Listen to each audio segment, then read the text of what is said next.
Aí, seja bem-vindo ao canal Mesma Língua. E aí, está preparado para o nosso episódio de hoje? Aliás, eu quero fazer um convite a você que gosta de conteúdo gratuito, aula, palestra, esteja no nosso canal Mesma Língua, também no Telegram, já somos mais de 1.000 pessoas lá, eu quero a sua presença. O link está aqui abaixo do vídeo, já nos comentários aqui você encontrará o link. Mas também pode procurar pelo canal Mesma Língua lá no Telegram, uma série de conteúdos exclusivos, perfeito? Bom, preparado para o nosso episódio de hoje? Provavelmente você já se defrontou com a palavra decoro. Já ouviu muito a expressão decoro parlamentar. Bom, pois é, muito cuidado para você não confundir decoro com decoro. Aliás, decoro, que significa decência, é uma palavra da nossa língua portuguesa paroxítona e tem o O fechado. Então, o correto é decoro. Realmente, o som do O aqui é um som fechado, decoro parlamentar. Bom, o decoro nada mais é também do que a integridade, a honradez, a moralidade, e eu gosto muito de uma palavra que é a chamada compostura. Perfeito? Mas eu não estou apenas aqui para falar sobre o significado da expressão, tá? Então, muito cuidado também com a expressão decoro, do verbo decorar, primeira pessoa, o O neste caso aqui já é um O aberto, eu decoro, tu decoras, ele decora. O decoro parlamentar nada mais é então do que essa compostura parlamentar, né? Fala-se muito também sobre a questão de haver uma espécie de código de ética durante o exercício de um determinado cargo, né? Então esse código de ética é o chamado decoro parlamentar. Bom, a palavra decoro tem muito a ver com uma outra palavra da língua portuguesa.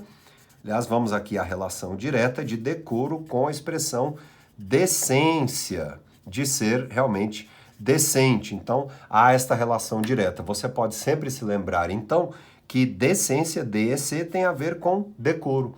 Se você fizer esta análise, dificilmente você esquecerá. Aliás, é muito comum nós encontrarmos pessoas que até hoje é natural, até porque as palavras se parecem muito, é muito natural nós encontrarmos uma certa dificuldade, uma confusão entre decente e decente. Sabe aquela estrela decente? Este decente aqui, que vem de descer, significa cadente. Já o decente de cima tem a ver com decência, com postura, com pudor, moralidade, honestidade, honra, honradez. Gosto muito da expressão honradez. Acho bem bonita a palavra, é uma palavra bastante chique da nossa língua portuguesa. Tá legal? Então não confunda decente, D-E-C-E-N-T-E,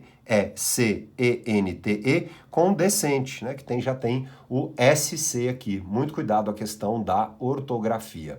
Decoro tem a ver com decência. Vamos lá então? Agora nós vamos à questão da oratória. Como nós melhoraremos a questão do nosso decoro no dia a dia? Vamos a casos práticos aqui no nosso canal. Pois bem, como saber que uma determinada pessoa é atenta ao decoro no dia a dia? Antes de nós pensarmos em uma reunião, em uma fala ao público, nós vamos estudar bastante sobre a questão do público-alvo. Então, o decoro, a questão da decência, aumenta bastante quando nós respeitamos o nosso público-alvo, quando entendemos o que o nosso público-alvo quer.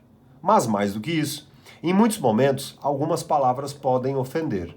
Como, por exemplo, ainda existem aquelas pessoas que não param para pensar muito sobre a gravidade de uma determinada reunião, como, por exemplo, em casos fúnebres de muita tristeza, e elas começam, acredite você, muita gente começa dizendo, tudo bem? É claro que não está tudo bem. Então esse tipo de pergunta é uma pergunta, enfim, é uma situação muito desagradável, né? Isso demonstra, então, né, a ausência de decoro, isso é ausência de, digamos, de compostura, realmente. Então, peca muito na postura o orador que, sabendo que a situação não está ali e não pensando no texto, sendo bastante automático, pergunta, tudo bem? Está tudo bem? É claro que não.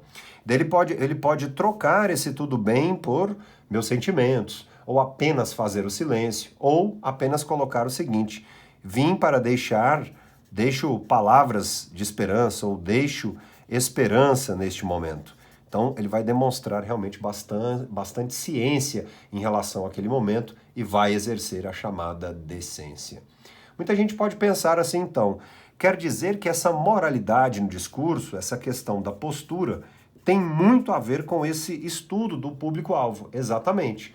Porque a partir do momento em que eu estudo meu público-alvo, a situação do meu público-alvo, mas principalmente isso daqui, a expectativa do meu público-alvo, eu vou acertar em relação àquilo que será exposto, né? A minha apresentação ao público. Então, é muito interessante estudar a expectativa. Diogo, como eu melhoro em relação à expectativa? Ah, sim. Basta então você entender o porquê de as pessoas estarem ali. Como, por exemplo, assim que você entra em uma reunião, você precisa questionar, ou pelo menos antes dessa reunião, qual é a expectativa de todas as pessoas que ali estão. Quando você participa de uma determinada entrevista, de uma apresentação de um trabalho, você precisa entender o que espera aquela pessoa que faz a entrevista ou a sua plateia. E isso fará com que haja o decoro, porque a quebra do decoro, sim, custará um preço muito alto. Perfeito? Diogo, mas assim, então como demonstrar personalidade, como ser alguém forte, vibrante, sem perder o decoro? Ah, sim, esse é um erro de muita gente. Muita gente acha que eu tenho que demonstrar força, vibração, e aí eu saio xingando, eu saio usando palavras que realmente atentem contra o decoro. Bom, ser forte e ser vibrante tem mais a ver com a questão de se dominar a palavra do que simplesmente usar um xingamento, uma palavra inadequada, ou seja, realmente atentar-se ao vocabulário exposto. Então, por exemplo, não é porque um determinado discurso é, digamos, para o povão, que o vocabulário precisa ser agressivo. O vocabulário pode ser, por exemplo, um vocabulário mais informal, as palavras podem ter um tom de informalidade, eu posso dar mais leveza àquilo ali, e aí, em outros pontos, eu posso sim demonstrar força, lembrando de quê? De algumas ênfases ou de exemplos concretos.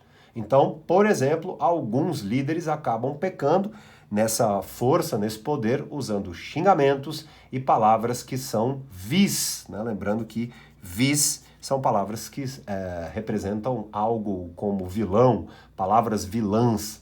Vilãs porque acabam ofendendo.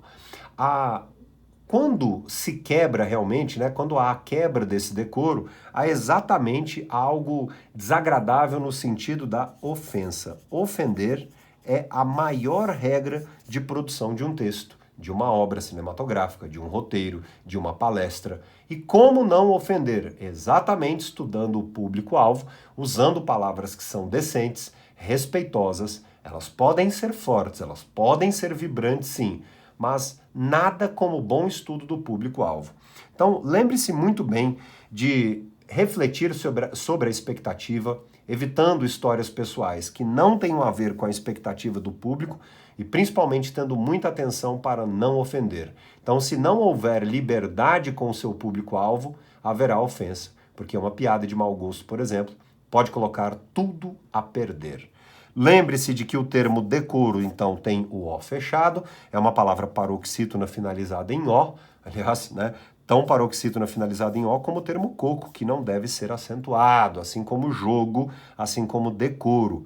Tonicidade presente na penúltima sílaba, finalizada em O, a palavra não é acentuada.